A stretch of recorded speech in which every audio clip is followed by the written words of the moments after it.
그럼 가을은 기도하기 좋은 계절입니다. 기도 많이 하고 계시죠? 답이 없네요. 허송세월 하지 마시고 한 번뿐인 인생입니다.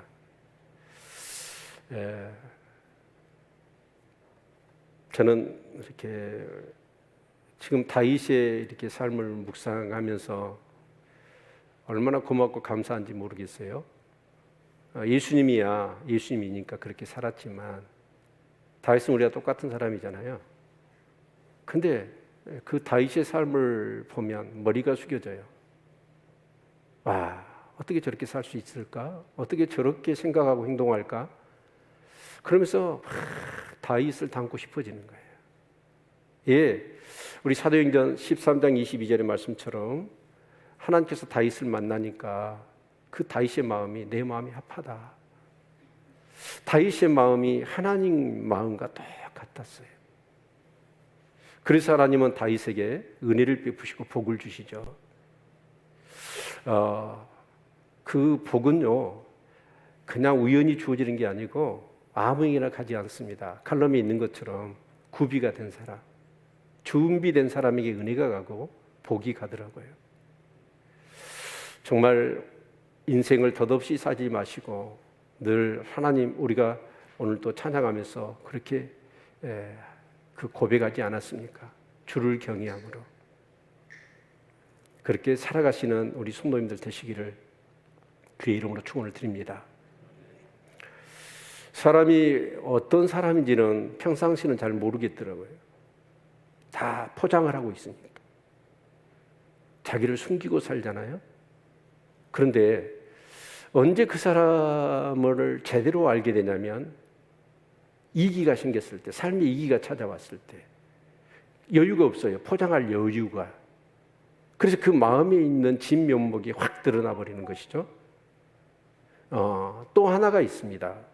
그 사람 됨을 언제 우리가 알 수 있냐면 그 사람이 전에 없던 엄청난 권세나 돈을, 물질을 소유했을 때예요.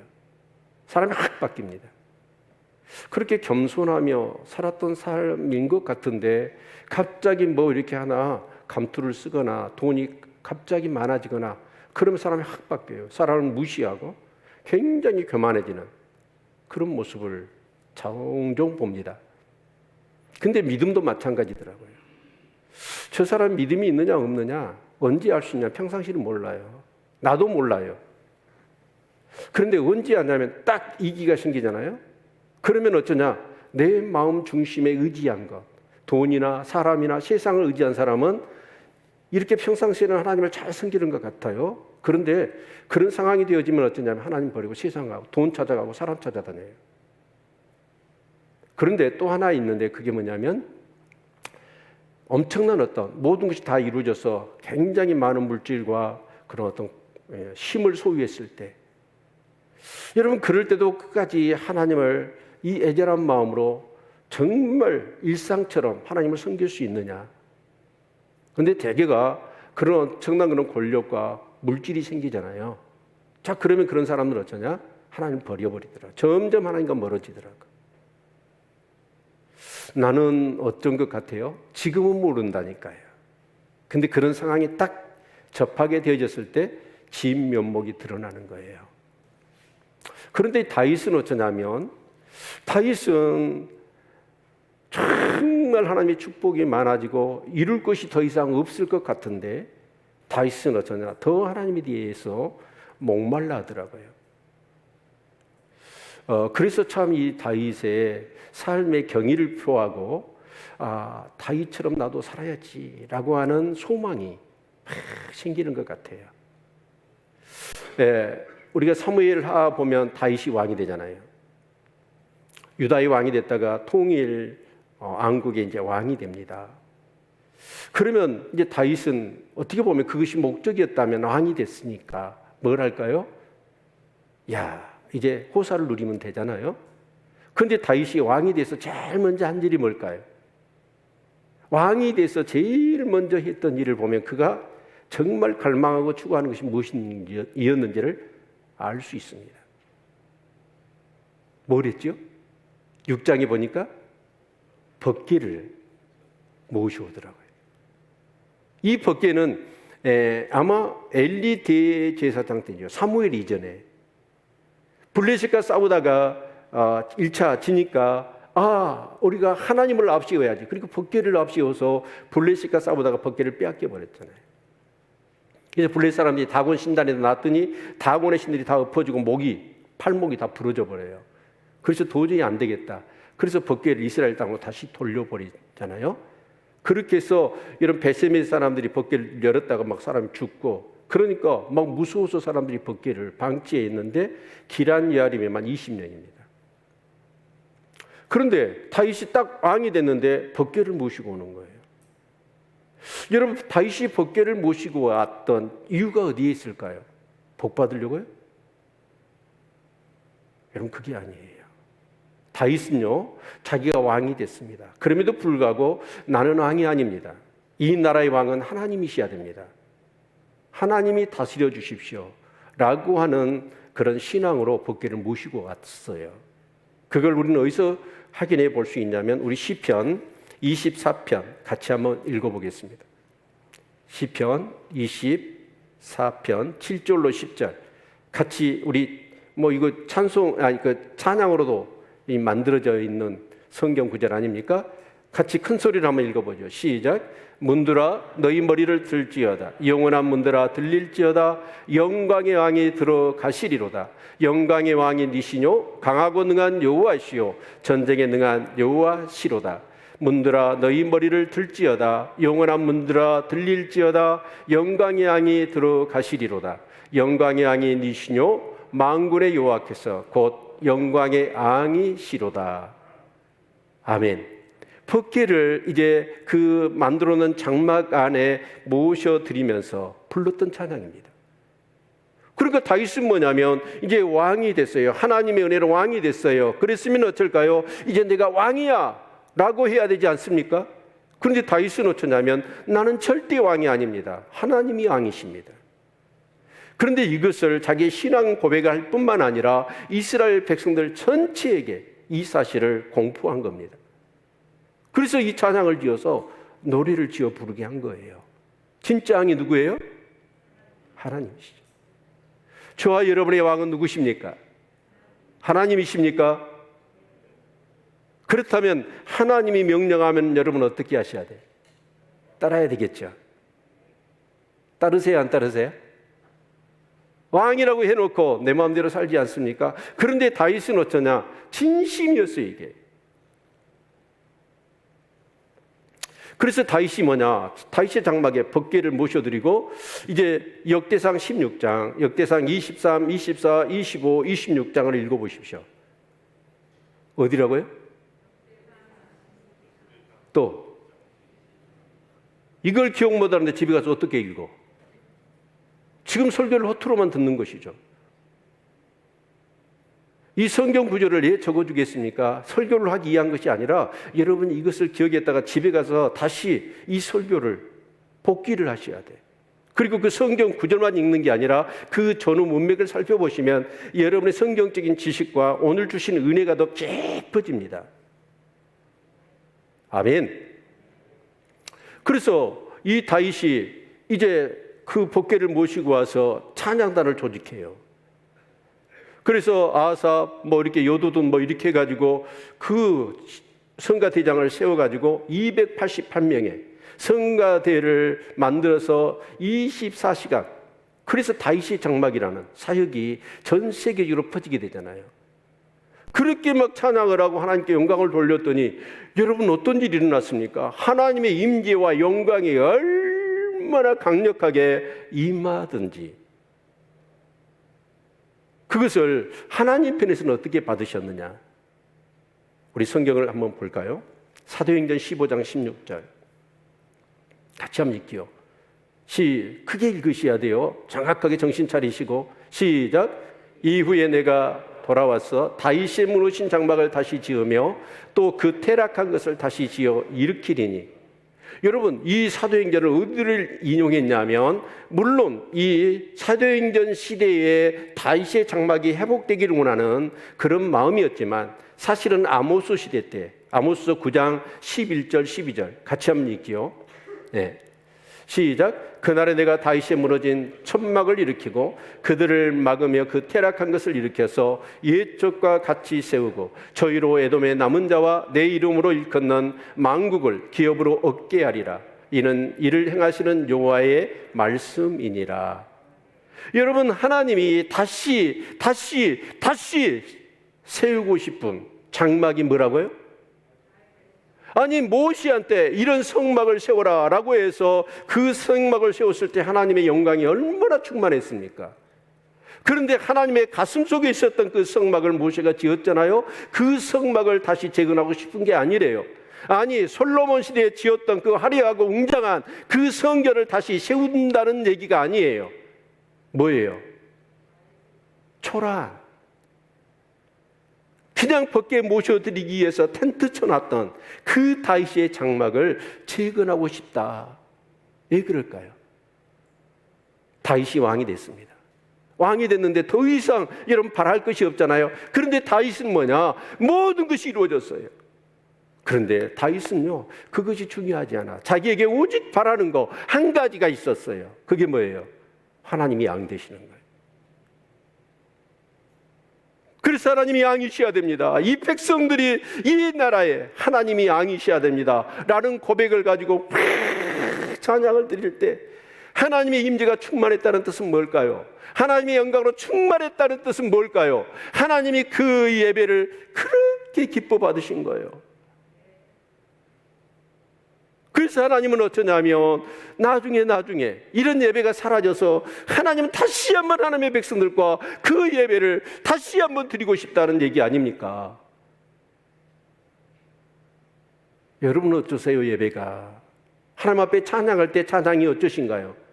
제가 간혹 봐요. 간혹 주위에서 들어요. 엄청난 여러분 이렇게 악기에다가 찬양단이 찬양을 하잖아요. 그리고 앉아서 우리 같이 찬양해야 되지 않습니까? 근데 마스크를 써놔서 어쩌냐면 입싱크만 하는 것 같더라고요. 어쩔 때는 제가 주위에서 저분 찬양 소리 들린가 안 들린가 봐요. 안 들리더라고요. 그게 무슨 예배예요? 흉내만 냅니까? 우리가 앵무새예요? 정말 사모함으로 하나님의 은혜 없이는 살 수 없어요. 오늘 또 하나님 그 임재를 갈망합니다. 하나님 나 좀 만나주세요. 그런 절박함으로 우리가 예배를 드린다면, 찬양한다면 이 찬양이 어떨까요? 목이 터져라 찬양해야 되지 않을까요? 그 다윗의 장막에서 드렸던 찬양은 그거였어요. 하나님이 왕이셔야 됩니다. 내가 왕이 아니고 하나님이 왕이셔야 이 나라가, 이 민족이, 우리 백성들이 온전하게 살 수 있습니다. 그거 아닐까요? 그런 열망을 가지고 하나님을 찬양하고 예배하는 우리 성도님들 되시기를 축원합니다. 그럴 때 하나님의 임재가 충만해지는 거예요. 너무너무 다윗이 그래서 좋았어요. 너무 좋아가지고 다윗이 뭘 합니까? 안 되겠다, 이거 몇 사람만 모여서 찬양할 것이 아니야. 이 하나님의 임재와 이 하나님의 영광, 하나님의 왕 되셔서 우리 가운데 역사하시는 그 놀라운 은혜들을 온 백성들이 같이 누려야 되겠다 해서 성전을 지으려고 한 거예요. 근데 성전을 지으려고 했더니 어째요? 하나님이 NO! 한 거예요. 참 70년 동안 잊혀졌던 그 법궤를 가져올 생각도 하고요. 자기가 왕이 되었는데 왕이기를 포기하고 하나님이 왕 되시기를 원했던 이 다윗의 이런 모습, 그리고 이제 성전까지 지어드린다는 거예요. 이런 말씀을, 이런 얘기를 하나님이 들으셨을 때 하나님이 어쩔까요? 너무 기뻐서 다윗을 어떻게 쓰다듬어 줘야 되잖아요. 그래서 하나님이 다윗에게 복을 주시는데 어떤 복을 주십니까? 우리 7장 18절로 29절 제가 이 묵상을 하면서 일일이 세봤습니다. 불과 몇 절 되지도 않아요. 몇 절 되지도 않은데 거기에 여러분 주 여호와 하나님이라는 단어가 계속 반복되는데 제가 쉬는 것으로는 48번이더라고요. 성경에요, 여러분 주라는 그 단어가 가장 많이 기록된 곳이 어디냐면 바로 사무엘하 7장이더라고요. 그 말은 뭔 말일까요? 다윗이 하나님의 집을 지어드리고 하나님께 영광 돌린다고 생각했는데 다윗이 자기의 미래와 나라와 자기 집안을 위한 계획들을 딱 듣고 났더니 다윗은 자기가 주도되어 주인되어 살아가고 이루려고 하는 그것과 하나님이 주인되고 왕되어서 앞으로 이루실 그 장래일들을 비교를 해봤더니 비교가 불가한 거예요. 잽도 안 되는 거예요. 세 발의 피도 안 되는 거예요. 그래서 다윗은 어떠냐? 그냥 나는 주인, 내가 주인 되는 것은 싫어요. 하나님이 주인 되셔야 되고 하나님이 왕 되셔서 하나님이 약속하신 이 모든 것이 나와 내 집안과 이 나라를 통해서 그대로 이루어지기를 원합니다. 저 이 말씀 듣고요, 내 장래일에 대한 근심, 염려, 계획들 다 내려놓기로 했어요. 왜요? 내가 계획하고 내가 생각하는 내 장래, 내 미래, 내 노후에 대한 것보다도 하나님이 계획하신 그 장래, 노후의 모든 것들은 비교 불가더라고요. 지금까지 신앙생활 하시면서 내가 주인 되었던 삶과 하나님이 내 삶의 주인 되어 살았던 삶의 그 극명한 차이를 만약에 못 느꼈다면 여러분은 아직도 여러분 스스로가 주인 되어 살 겁니다. 냄새나고 지저분하고 탐욕적이고 세상적이고 마귀적이고 정욕적이고 그런 삶밖에 안 되어지더라고요. 그래서 다윗은 어쩌냐? 다 포기해버려요. 그리고 하나님이 왕이셔야 됩니다. 그런데 여러분 그 성전까지 지어드린다고 했는데 그래서 다윗은 어쩌냐? 시험이 안 들어요. 아마 보통 사람 같으면 이렇게 하나님께 내가 뭐 한다고 했는데 이렇게 최선을 다해서 하나님께 뭐 한다고 했는데 노 하면 어떨까요? 시험에 팍 들어버릴 겁니다. 그리고 이제 다윗은 다시 하나님이 거절을 하셔? 거절에 상처를 받는 게 아니라 하나님의 뜻이 있겠지. 왕 되신 주님이 뭔가 뜻이 있을 거야 라면서 성경을 찾아봐요. 성경을 찾아봤더니 창세기 49장에 유다 지파의 그 왕이, 사자 왕이 등장하면 결국은 어떻게 하냐면 그 하나님의 언약을 이룰 거라는 거예요. 그럼 자기가 유다 지파 왕이 됐잖아요. 그럼 내가 할 일이 따로 있네. 나는 성전 짓는 게 나의 부르심이 아니구나. 그러면서 하나 언약의 성취를 생각해 봤더니 그 쭉 여러분 그 아브라함에게 주셨던 그 땅, 저 유프라테스 강에서부터 저 애굽 어기까지, 하맛 어기까지 그 땅을 하나님 다 주신댔어요. 그런데 지금 이스라엘 땅이 어떻게 돼 있냐면 그 약속하신 땅에 5분의 1도 안 돼 있는 거예요. 그래서 8장에 보니까 다윗이 뭘 합니까? 그때부터 이제 전쟁을 하잖아요. 근데 그 전쟁을 해 갈 때 어쩌습니까? 하나님이 함께 하시니까 저요 이겨요. 다 이겨버려요. 하나님이 이기게 하심으로 다 이겼다라고 성경이 2번인가 10번인가 반복되더라고요. 여러분 내가 주인 되어 살아보세요. 그것은 실패와 실수뿐입니다. 그러나 하나님이 주인 되어 살아가면 100점 100승일 줄로 믿습니다. 아멘. 그래서 다윗이 그렇게 승리를 하게 되어집니다. 그러면서 하나님이 함께 하셔서 이 모든 것들이 이루어지는 것을 다윗이 경험하고 나서는 다윗이 뭘 할까요? 은혜가 중요하구나. 은혜 없이 하나님이 함께 하셔서 베푸신 은혜로 살아야 되는구나. 이것을 뼈저리게 절감하는 거예요. 아멘. 그래서 우리 성경 볼까요? 18장 15절. 사무엘하 8장 15절. 자, 같이 한번 읽겠습니다. 시작. 다윗이 온 이스라엘을 다스려 모든 백성에게 공과 의를 행할세.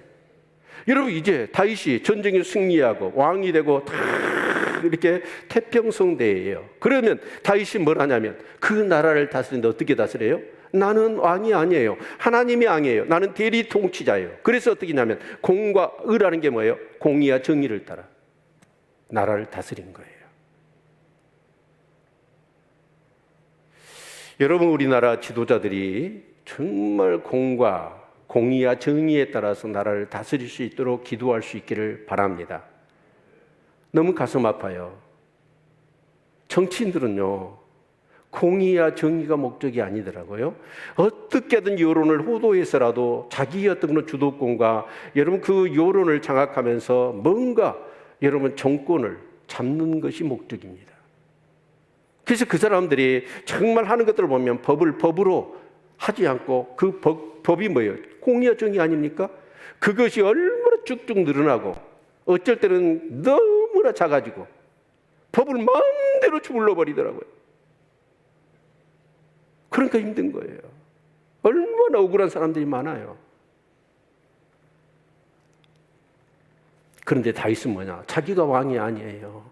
하나님이 왕이셔요. 하나님의 법대로, 하나님의 뜻대로, 하나님의 말씀대로 다스려야 된다 해서 철저히 공의와 정의로 다스린 겁니다. 아멘. 그래서 그 공의와 정의로 다스리는 데 있어서 그 한 케이스를 오늘 9장에서 10장에서 말씀하고 있는 거예요. 그게 뭐예요? 은총을 베푸는 겁니다. 아멘. 여러분, 은총을 베푼다라는 것은 뭐냐면 자기 것으로가 아니에요. 하나님께서 은혜를 주셨으니까 그 은혜로 자기가 왕이 된 건 자기가 힘이 있어서 된 게 아니잖아요. 하나님이 있어서 됐잖아요. 자기가 될 수도 있었어요. 사울 죽이고요, 거뜬하니 죽이고요, 다른 사람들 귀합해 가지고요, 자기가 물리적으로 왕이 될 수도 있었습니다. 그런데 다윗은 어때요? 하나님의 때, 하나님의 방법으로 그대로 기다리잖아요. 그래서 하나님이 어떻게 합니까? 왕이 되게 하셨어. 그런데 그것이 전부 다 은혜라는 거예요. 그 은혜로 모든 적들을 이기고 하나님의 그 언약이 성취되어지는 이 과정을 볼 때, 하나님의 은혜 없이는 안 되겠구나 라고 해서 이제 공의, 하나님의 은혜가 쏟아지는 것이 어디예요? 공의와 정의가 있는 곳입니다. 그래서 공의로 다스리는데 그 공의로 다스리는 것 중에 하나가 뭐냐면 오늘 본문의 말씀, 그리고 내일의 10장의 말씀입니다. 자, 그러면 그 은총이, 공의, 정의가 바로 은총이라는 개념이에요. 여러분, 그래서 다윗은 뭐 하냐면 명령을 내리는 거예요. 사울의 집안 중에 혹시 남아있는 자손이 있느냐라고 백성들한테, 이 부하들한테 물었겠지요. 그러니까 부하들이 어째요? 막 이제 찾아다니는 거겠지요. 봤더니 누가 있냐면 그 사울의 청지기, 집안의 청지기, 사울의 집안의 그 왕의 재산을 관리해주는 시바라고 하는 사람을 찾아냅니다. 그래서 신하들이 시바를 데리고 와요. 시바를 데리고 왔더니 그 다윗이 묻는 거예요. 그 사울의 자손 중에 남아있는 자가 있느냐라고 묻는 거예요. 근데 시바는 어떠냐? 굉장히 쫄아 있는 거예요. 왜 그럴까요? 왕이 전 정권에 자손이 남아있느냐라고 물었다는 것은 뭘 의미할까요? 여러분, 옛날에 우리 이조실록이나 그런 걸 보면 어쨌든가요? 여러분, 진짜 그 전 왕의 그 혹시 이렇게 왕권을 다신대가 잡았잖아요? 그러면 전 왕권의 자손들이 혹이라도 씨라도 남아있는가? 다 씨를 없애버리잖아요. 왜요? 그 권력을, 욕심을 가진 사람이 그 전 정권의 왕의 후손들을 근거로 해서 그것을 명목으로 해갖고 자기 정권을 잡으려고 반란을 일으키잖아요. 그래서 그 씨를 없애버리잖아요. 그러니까 아마 시바가 잔뜩 겁을 먹어요. 겁을 먹어서 뭐라고 얘기를 하냐면, 우리 여기 3절 한번 볼까요? 같이 읽습니다. 시작. 왕이 가로되 사울의 집에 남아있는 사람이 없느냐? 내가 그 사람에게 하나님의 은총을 베풀고자 하노라. 시바가 함께 고하되 요나대의 아들 하나가 있는데 절뚝발이니라. 여러분, 여기서 그 사울의 자손 중에 남아있는 자 이름이 무비보셋이거든요. 근데 무비보셋이라고 하지 않고 절뚝발이라고 그럴까요? 시바는 그게 지금 은총을 베푼다고 했지만 다윗의 어떤 그런 진위를 의심했던 거예요. 와, 시도 없이 죽이려고 그러는구나. 그래서 그 이름이 있는데도 불구하고 절뚝발이라고 얘기하는 건 뭐냐면 그럴 만한 가치가 없는 이인이 아닙니다. 그런 의미예요. 그런데 이 다윗이 어떻게 합니까? 그를 데려오라는 거예요, 무비보셋을. 그리고 데려와서 뭘 합니까? 여러분, 죽이는 게 아니라 그 사울의 재산을 다 다시 찾아줍니다. 그리고 왕자의 신분을 회복시켜주고 심지어는 자기 상에서 매일 먹도록 해주는 거예요. 여러분, 이게 가능하다고 생각하세요? 아니 뭐 이렇게 재산을 찾아서 주는 거야 괜찮아요. 매일 같이 상해서. 여러분, 사울의 집안이 다윗에게 어떤 집안입니까? 원수 집안이에요. 사실은 사울 때문에 근 15년 동안을 얼마나 고통의 시간들을 보냈습니까? 자기를 죽이려고. 그런데 다윗은 어떻게 해요? 그 사울의 손주를 데려다가 왕자를 삼아요. 그리고 상에서 매일 같이 먹었대요. 이게 은혜잖아요. 저와 여러분은 정말 우리 죄로 인하여 죽어야 돼요. 죽어 멸망받아야 돼요. 그럼에도 불구하고 하나님은 저와 여러분 은혜를 베푸신 것입니다. 그 은혜의 핵심이 누구예요? 예수 그리스도입니다. 하나님 자신이 죽으시고 대신 저와 여러분을 살려주신 것이 하나님의 공의요 하나님의 사랑인 줄로 믿으시기를 바랍니다. 이걸 은혜라고 그러는 거예요. 아멘. 여기 시바에 대해서도 우리가 잠깐 생각해 보아야 합니다. 그래서 이 시바가 그 사울의 손자가 어디 있느냐라고 했더니 어디에 있다고 얘기합니까? 여기 보면 자 로드발 암멜의 아들 마길의 집에 있다라고 얘기를 해요. 그런데 자기에게는 뭐가 있습니까? 여러분, 종이 20명이나 돼요. 그 말은 뭔 말이냐면 사울이 어떻게 보면 그 종이 왜 필요할까요? 종이 왜 필요하죠? 식충이 들어오면 뭐하는 뭐예요? 뭔가 일을 시킬 거리가 있는 거 아닙니까? 그러니까 사울의 집안을 자기가 지금 재산을 이렇게 어느 정도는 자기가 자기 거 다 해가지고 하고 있는 거잖아요. 그러면 당연히 이 무비보셋도 자기가 섬겨야 되지 않나요? 그런데 무비보셋은 다른 사람이 섬기고 있는 거예요. 16장 1절로 4절의 말씀을 보면 이 시바라는 사람은 어떤 사람이냐? 은혜를 모르는 사람이에요. 당연히 은혜를 알았다면 무비보셋을 거둬들여야죠. 자기가 섬겨야 되죠.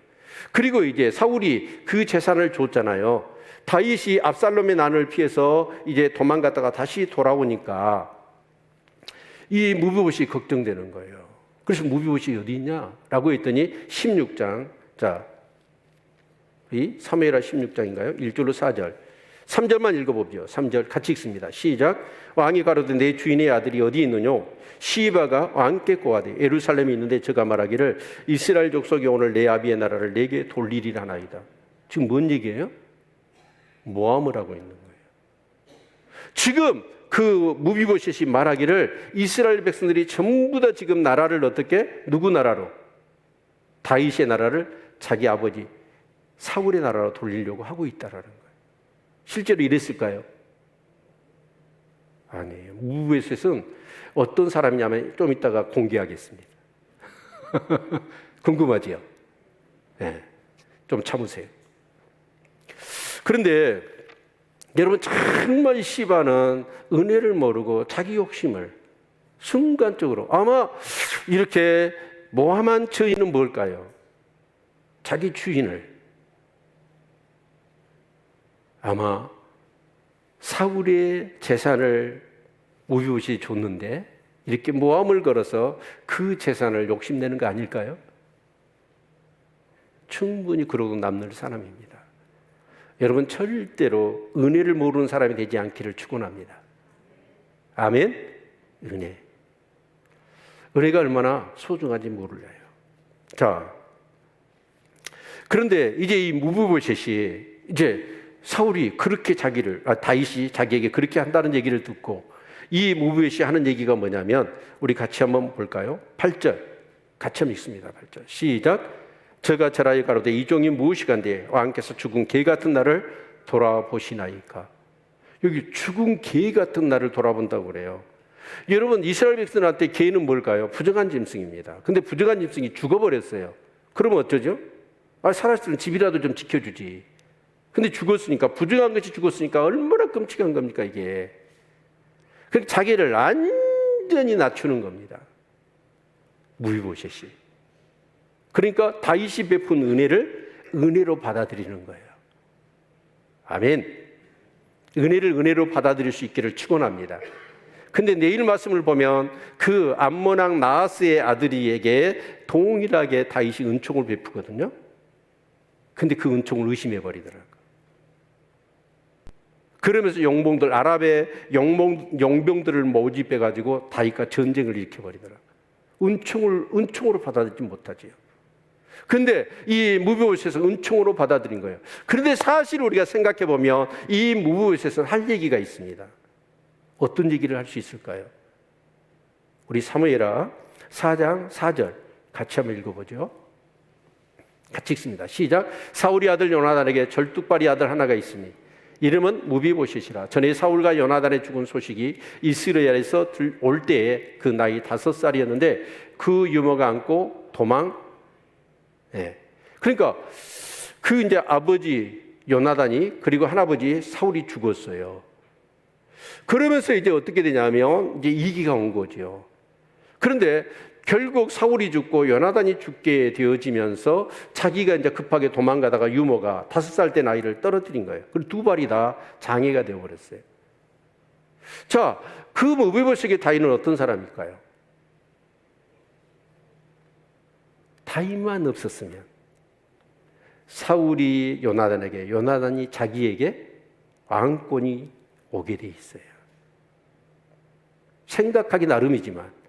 그래서 무비보셋은 이 다윗도 이 무비보셋이 온수 같지만 무비보셋도 어떻게 보면 이 다윗 때문에 자기가 장애자가 된 것이 그렇게 생각할 수도 있습니다. 그런데 이 무비보셋은 다윗의 은혜를 은혜로 합니다. 아멘. 자, 그런데 우리가 기억해야 될 것이 있는데 하나가 뭐냐면 이 은총을 베푼다라고 할 때 이게 은혜거든요. 근데 은혜가 이 단어가 3가지가 나와요. 하나는 헨입니다. 헨이라는 단어. 헨은 뭐냐면 너무너무 마음에 들어요. 너무 좋아요. 그래서 호의를 베푸는 걸 헨이라고 그래요.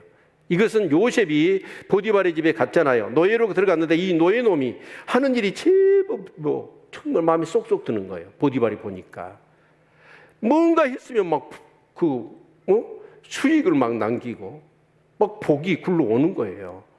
그래서 보디발이 어떻게 합니까? 너무 호의를 베풀어서 자기 식사 외에는 모든 걸 다 임해버리잖아요. 그게 은혜라는 거예요. 또 자녀가 마초라는 뜻이 있는데 그건 뭐냐면 이 부모가 어른들이 자녀한테 베푼 호의. 우리 부모는 어떻습니까? 우리 자녀들한테 어떻게 호의를 베풉니까? 아이가 어떻게 하든지 상관없잖아요. 내 자식이니까 호의를 베풀잖아요. 그게 마초라는 단어입니다. 그런데 이 다윗이 베푸는 은총은 뭘로 썼냐면 헤세드더라고요. 헤세드는 뭐냐면 어떤 은혜냐면 언약에 근거한 은혜예요. 무엇이 근거한? 언약에 근거한 그런 바로 이 은혜가 헤세드입니다. 자, 그러면 이 다윗이 이런 은총을 베풀려고 했던 이유가 뭐냐면 바로 요나단과의 언약을 기억하고 있는 거예요. 자, 그래서 우리 성경 사무엘상 20장 15절 말씀을 같이 한번 봅시다. 사무엘상 20장 15절입니다. 같이 읽죠. 시작. 여호와께서 너 다윗의 대적들을 지면에서 다 끊어버리신 때에도 너는 내 인자를 내 집에서 영영히 끊어버리지 말라고. 이렇게 성경 구절을 준 이유가 뭘까요? 딸랑 이 성경 시간상 이 구절만 본 거예요. 그래서 여러분 적어가서 그 좌우 문맥 전체를 보십시오. 그러면 그 내용이 풍성해지고 은혜가 더 깊어져요. 설교를 복귀하시라고. 한 번 듣고 끝나지 마시고. 자, 이 상황은 어떠냐면 이 사울이 다윗을 죽이려고 그래요. 그래서 이 다윗이 코너에 몰린 겁니다.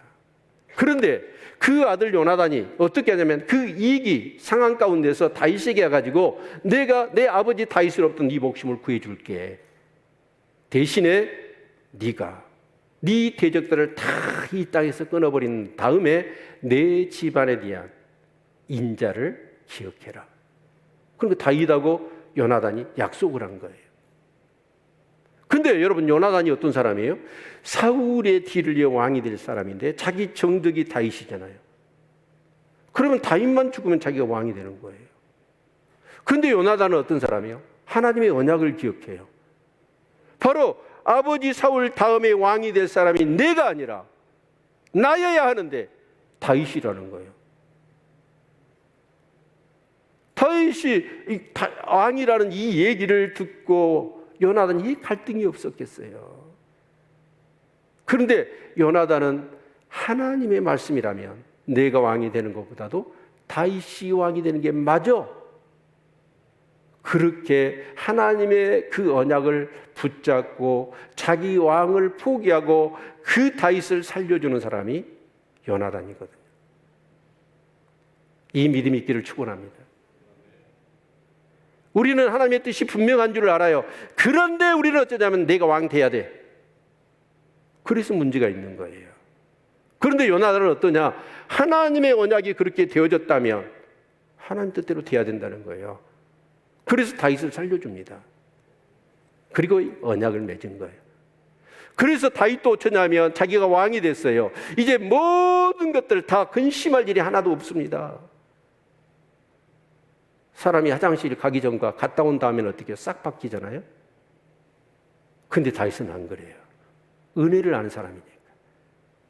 그래서 결국은 그 요나단과의 약속을 기억하고 자기도 은혜를 베푸는 거예요.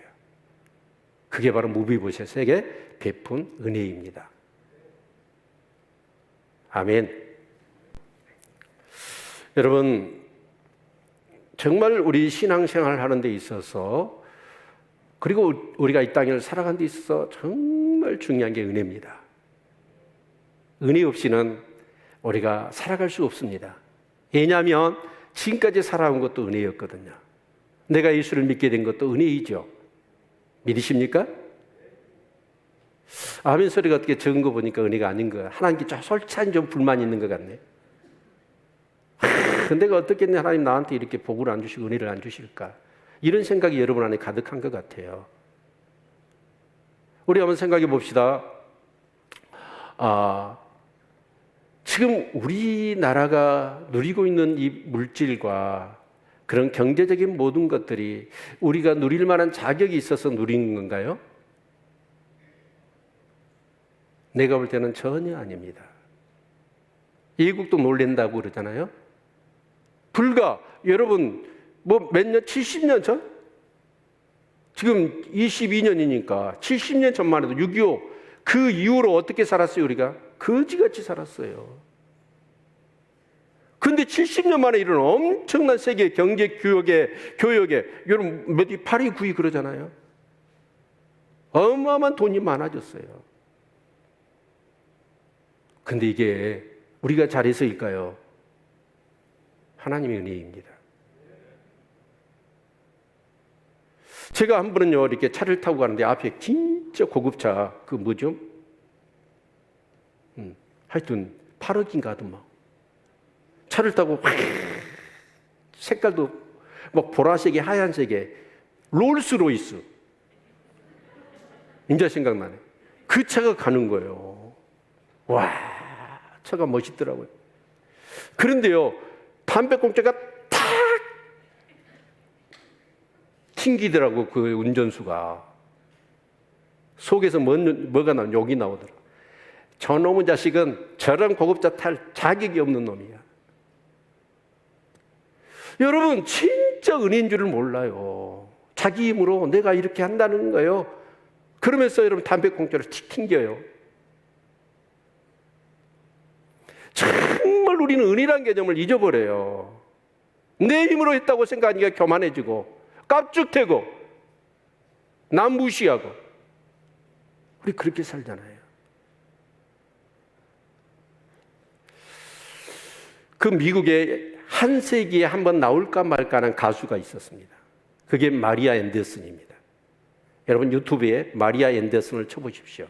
그러면 그 분의 이 노래가 나와요. 제가 이렇게 들었는데 정말 일세기에 한번 나올까 말까 근데 이 앤더슨이 어렸을 때 흑인이에요. 교회를 다니는데 교인들이 보니까 너무너무 노래를 잘해. 그래서 후보래를 만듭니다, 교회에서.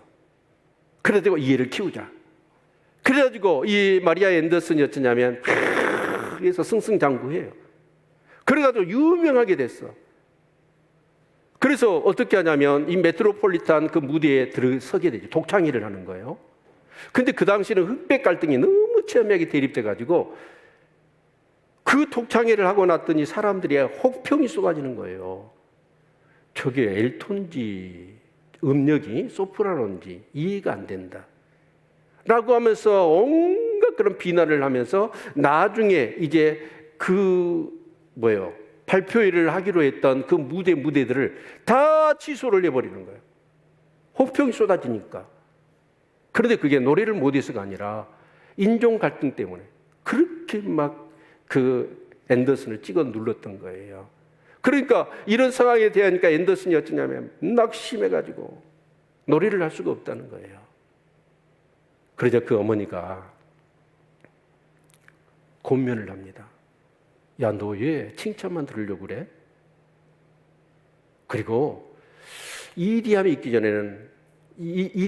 전에 은혜가 먼저다. 그 얘기를 해줘요.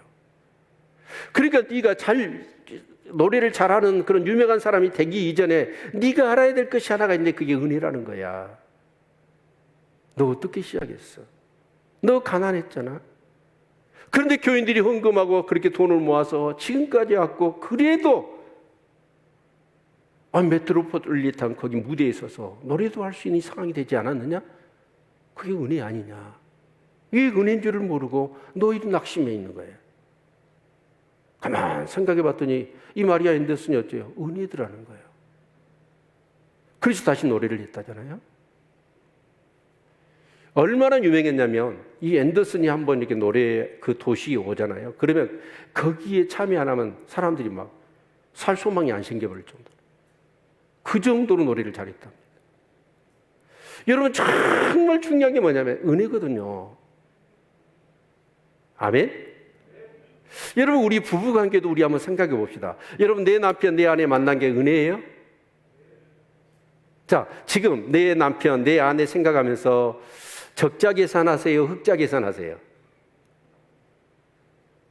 이 인간 만나가지고 내 인생 조졌네. 이 원수 같은 사람이 내가 만났을까? 이렇게 생각하신다면 그 사람은 적자 계산이에요.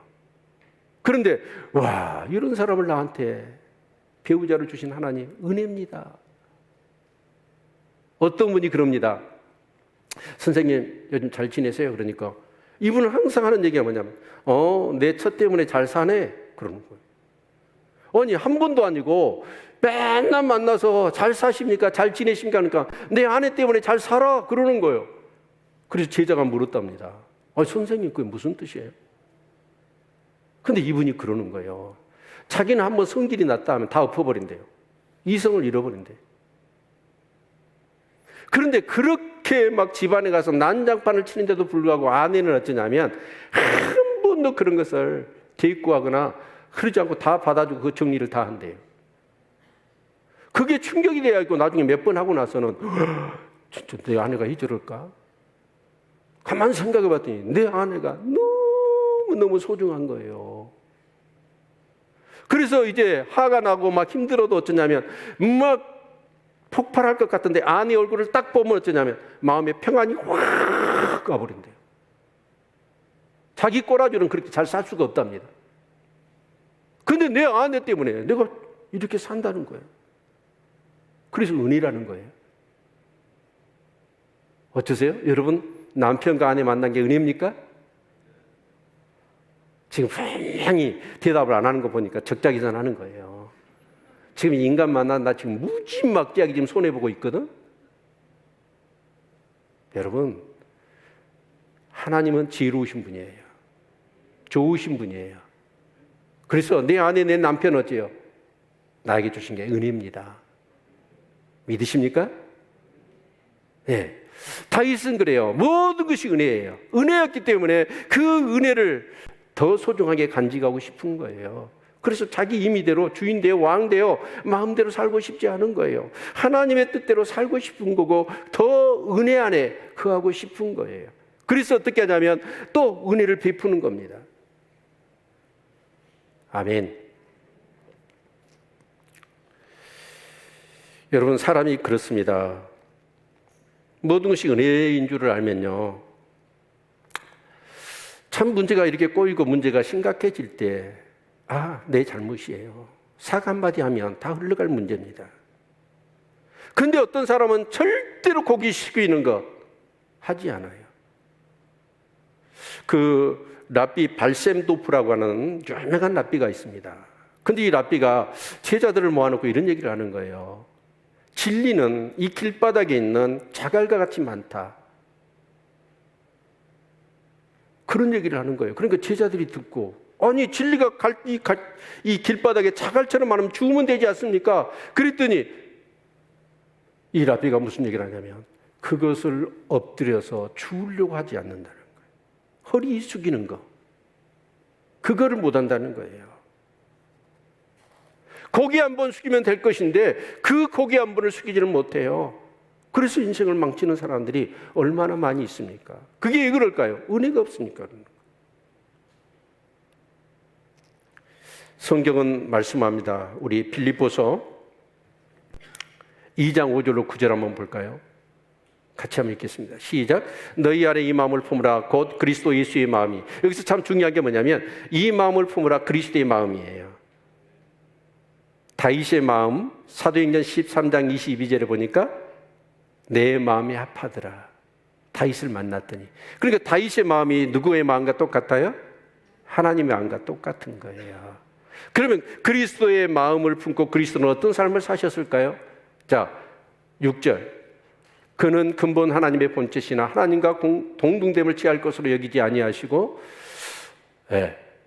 계속해서 오히려 자기를 비워 종의 형체를 가져 사람들과 같이 되었고 사람의 모양으로 나타나셨음에 자기를 낮추고 죽기까지 복종하셨으니 곧 십자가에 죽으심이라.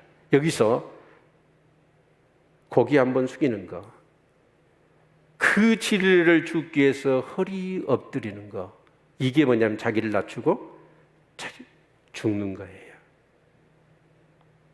그러니까 자기를 부인하고 나를 죽인다고 얘기하지만 우리는 쉽게 얘기하잖아요. 그게 쉬울까요? 어려울까요? 절대 쉬운 게 아닙니다. 지천에 여러분 진리가, 은혜가 깔려 있어요. 근데 그 은혜를 주우려고 허리를 숙이지를 않아요. 그게 뭐예요? 나를 부인하고 나를 죽이는 거예요. 그래야 은혜가 지천에 깔려 있지만 그 은혜하고 은혜됨은 완전히 차이가 있는 거예요. 내가 죽어야, 나를 부인해야 은혜가 됩니다.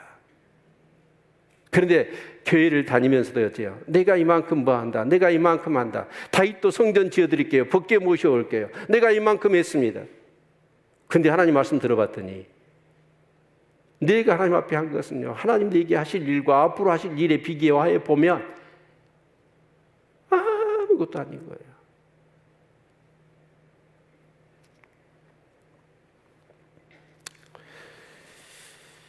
여러분, 우리 신앙생활에 은혜가 은혜 되기 위해서는 내가 죽어야 합니다. 나를 부인해야 됩니다. 그것은 피 흘리기까지 싸워야 돼요. 주님 앞에 설 때까지. 이 작업이 없는 한 은혜는요, 은혜가 되지 않고 여전히 신앙생활은 하나님과의 흥정이 될 겁니다.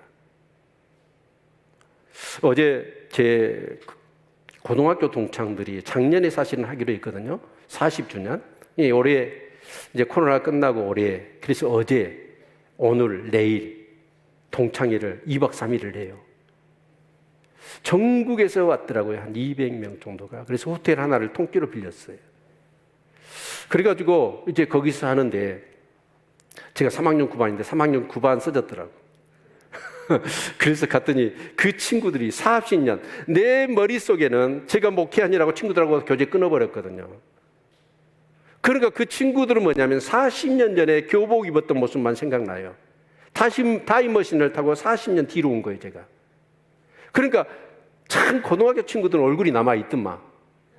그래서 그 명찰을 딱 차고 비디오했더니 다 고등학교 때 그 교복 입고 같이 생활했던 거 생각이 나더라고. 근데 이제 내가 목사인 줄 알고 역시 이렇게 신앙인들은 저를 찾아오더만. 근데 윤영중이라는 친구가 그게 별로 공부도 못했거든. 근데 뭐 하냐 그랬더니 아니 장로래. 그래서 너 왜 총회 안 왔냐 그러더라고. 저는 총회 들어갈 군번이 아니에요 아직. 근데 자기는 이제 그 교회 장로가 돼가지고 총회를 이렇게 왔다는 거예요. 그러면서 너 뭐 하니 그랬더니 아니 모피 있죠 모피. 회사를 30년 동안 했대요. 근데 이번에 파리에서 그 모피를 가지고 패션쇼를 한대. 얼마 안 있으면. 그러니까 엄청나게 돈을 많아. 그리고 동창회 하면 막 몇 천만 원씩을 내버려. 장학금을 막 그렇게 내버려. 와, 밥을 먹은 내가 싹 해가지고 여기다 이렇게 올려놓더라고. 롤렉스 시계가 반짝반짝반짝 빛나는. 아니 이렇게 하더라 이렇게. 그래서 이제 얘기를 식사를 하면서 이제 차도 마시고 얘기를 하다가 너 언제 가니 그랬더니 나 지금 가야 돼 그러더라고. 예 그랬더니 나는 지금까지 살아오면서 내 교회에서 주의를 지켰다는 거예요. 내일 모레까지. 그러니까 어제니까 오늘 내일까지. 내일 휴일이잖아요. 계속 프로그램이 있어요. 근데 이 친구가 뭐냐면 그러면서 내 자식이 3명이거든. 배우자들 다 결혼시켰어. 자식들이 나왔는데 그 총 하면 10명이래요. 근데 똑같은 교회에서 자식들, 손주들하고 같이 하나님 생기는데 너무 행복해 그러더라고. 아니 생각해 보세요. 근 40년 동안 그 교회에 한 번도 주일 성소를 빼먹질 않았다. 그렇게 돈이 많은데 야, 너 최고다 내가 그랬어요. 사랑하는 성도 여러분 그렇습니다. 은혜를 알아야 됩니다. 근데 그 친구는 은혜를 알더라고. 은혜를 알기 때문에 어쩌냐? 하나님께 예배하고 베풀고 나누는 삶을 그렇게 살아가는 거예요. 저는 우리 성도들 가운데도 그런 분들이 있기를 축원합니다. 자, 시간이 없으니까 몇 가지만 살펴봅시다. 자, 여기서 이 미갈, 그러니까 무비보셋을 챙겨줬던 그 미갈이 어떤 행동을 하는가를 한번 보고, 아까 얘기하기로 했던 무비보셋이 그 은혜를 받은 사람이 어떻게 행동하는가를 우리 한번 살펴보았으면 좋겠습니다.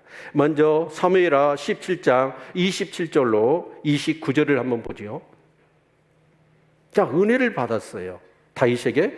자, 다윗이 마하나임에 이르렀을 때 암몬 족속에 속한 나빠 사람 나하스의 아들 소비와 로데발 사람 암멘의 아들 마길, 이 두 사람 나오죠. 두 사람 다 다윗의 은혜를 받은 사람들이에요. 암몬의 나하스의 아들. 근데 그 첫 번째 아들은 은총을 거절해 버렸습니다. 그런데 누구죠? 소비는 은총을 알아. 그리고 이 마길 또한 정말 다윗이 그 사울의 손자 무비보셋을 그렇게 은혜를 베푼 것을 통해서 너무 은혜를 받은 거예요. 근데 자 28절 침상과 대야와 질그릇과 밀과 보리와 밀거라 볶음국식과 콩과 팥과 볶은 녹두와 꿀과 버터와 양과 치즈를 가져다가 다윗과 그 함께한 백성으로 먹게 하였으니 이는 저희 생각의 백성이 들에서 시장하고 고나고 목마르겠다 합니다. 압살롬이 반란을 일으켰잖아요. 압살롬과 싸우면 압살롬을 다윗이 죽여야 돼, 자식을. 그래서 그냥 도망가 버려요. 그래서 이 도망가는 상황 속에서 이 소비와 마길이 어쩌냐면 침상과 먹을 것을 가져와 가지고 그들을 대접하는 얘기입니다. 은혜를 아는 사람은 은혜로 또 은혜를 갚잖아요. 그렇죠? 자, 무비보셋은 어떻게 한가 봅시다. 우리 사무엘하 19장 24절 같이 읽습니다. 시작.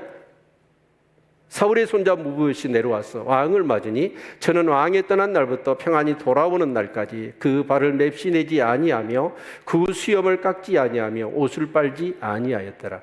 그러니까 아마 다윗은 도망을 가면서 그 절뚝발이었던 이 무비보스는 챙기지는 못한 것 같아요. 그래서 이제 예루살렘에 남아 있었겠지요. 그리고 이제 그 난이 평정되고 다윗이 다시 항궁합니다. 항궁하는데 이 무보셋이 그 구절 펴놓으세요. 발에 맵시를 내지 않았다. 돌아온 날까지. 그럼 맵시를 내지 않았단 말이 뭔 말일까요? 발을.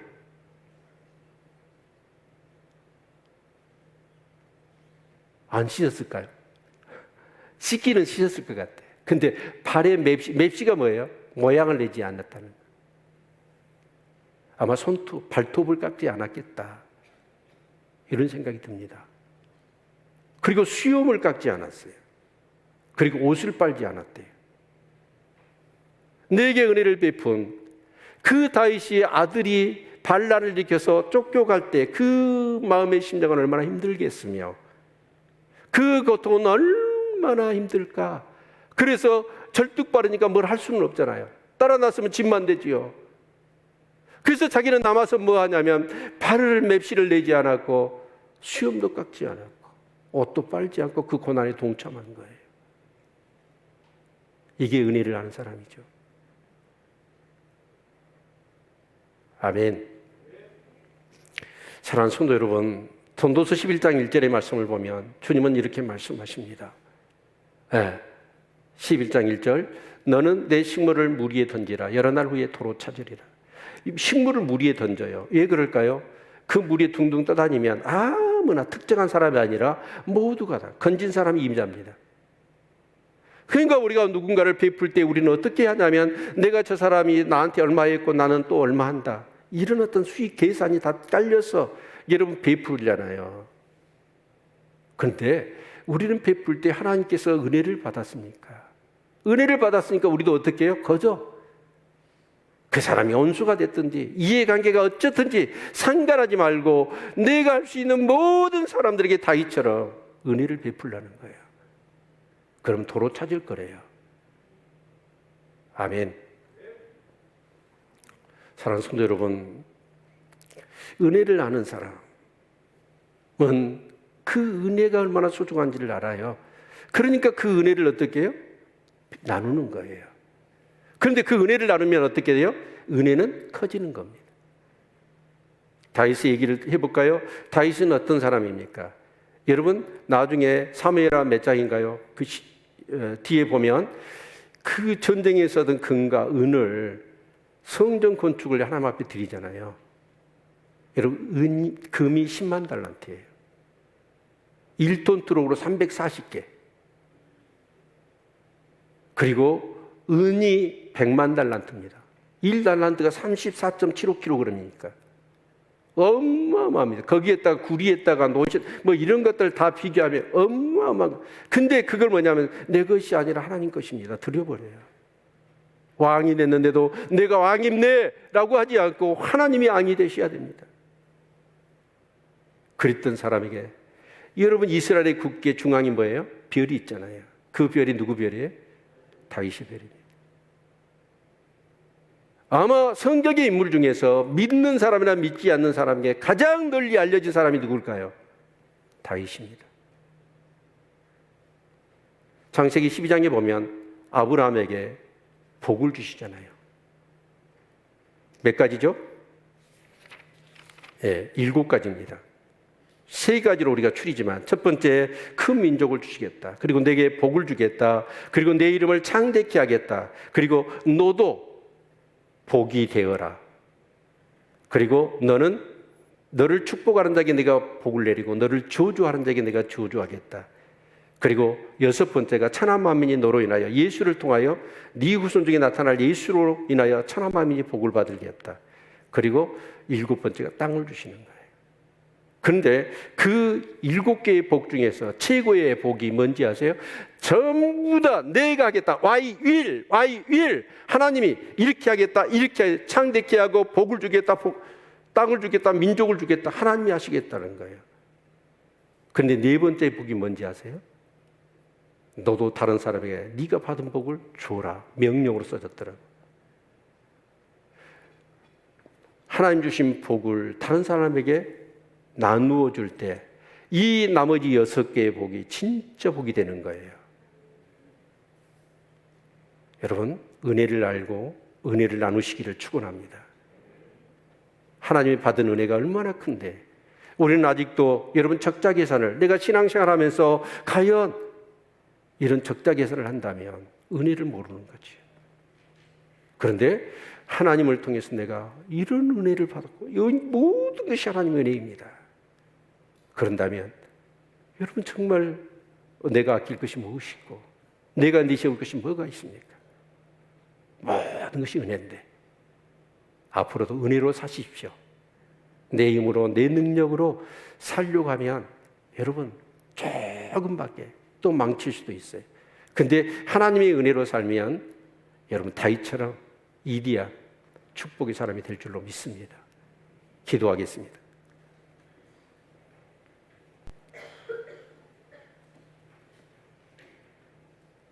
여러분은 하나님께 받은 은혜가 어떤 것입니까? 나의 모든 것을 다 드려도 아깝지 않는, 내 생명을 드려도 아깝지 않는 은혜를 하나님으로부터 받으셨습니까? 신앙생활하는 모습 보면 전혀 은혜가 아닌 것 같아요. 정말 그 은혜를 주셨는데 그 은혜를 어떻게 보답할고